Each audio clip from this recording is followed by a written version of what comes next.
For a very long time mmekuwa mkiuliza pesa yenye Ndindi Nyoro anatumia kujenga Kiharu huwa anatoaga wapi? Na pesa yenye anatumia ili kulipia tu wanafunzi wanaweza tu kulipa 500 bob kusoma per term inatoka wapi? For a very long time mmekuwa mkiuliza. Anasema over 75% wa shule zake zote za Kiharu ziko tarmacked. Now you know where the money used to come from. Hii pesa yote imekuwa kikuja ikitoka kwa Kasongo. Ya? Ni Kasongo amekuwa kisupport Ndindi Nyoro kwa hizo development zake zote. Kwa sababu alikuwa anajua 2027 itakam.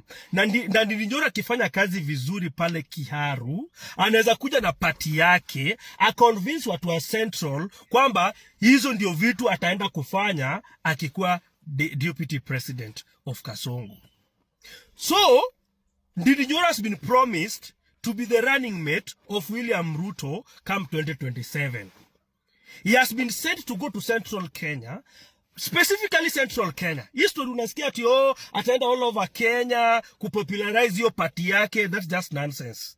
Ametumwa huko aende cut the influence of DCP in Central Kenya. This is another UDA. Yeah, it's another wheelbarrow inapelekwa huko iende zuie Gachagua kushika Mount Kenya mzima. But uzuri ni kwamba nowadays kufool Kenyans ni very difficult.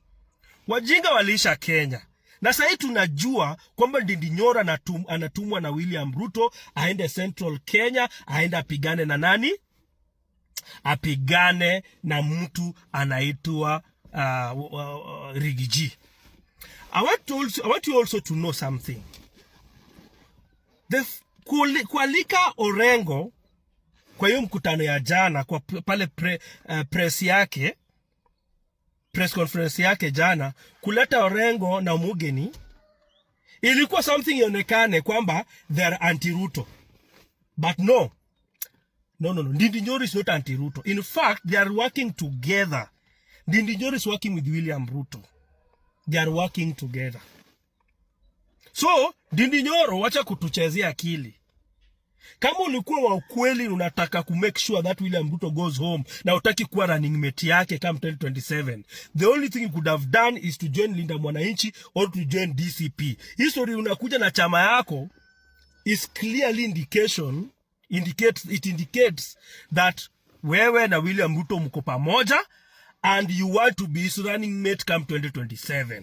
Kwa sababu Kasongo anaangalia naona atatumia Wajaluo, atatumia kina Mudavadi kwa hidi prime cabinet bado, atatumia yule mwingine anaitwa the Speaker of National Assembly, huyo nani Papa wa Roma, kumwahidi kwamba ata maintain, ataenda mbia Joe bado atakuwa CS na all others, lakini atawaambia kuna kura mingi sana huku Central Kenya.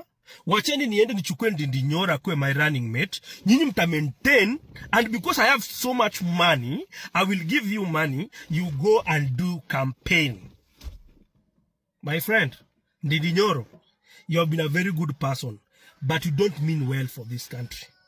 You don't mean well for this country. Mnakula usiku pamoja, mchana mnakuja kutuambia venye una hate William Ruto. You don't hate him. He's the one who has been funding all your projects in Kiharu. Alafu nakuja natuambia venye sasa umtaki. Wacha kutuchezea bwana. We are no longer fools. Wajinga walisha Kenya.